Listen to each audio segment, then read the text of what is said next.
How to fix Facebook Messenger notes not showing. Hey everybody, welcome back to our YouTube channel. In today's video, you will learn how you can fix your Messenger notes not showing in your Messenger account. So without any further ado, let us jump right into the process. First of all, head over to your Play Store and search for Messenger.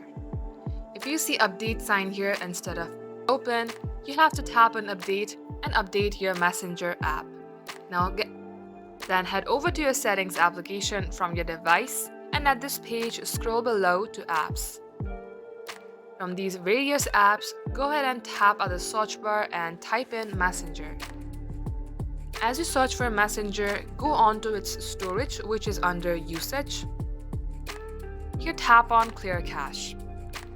Now go back and tap on permissions. Make sure that you have allowed permissions for your microphone, notification, photos, and videos. If not, tap onto these options and tap on Always Allow All. Now at this page again, tap on Force Stop and tap on OK.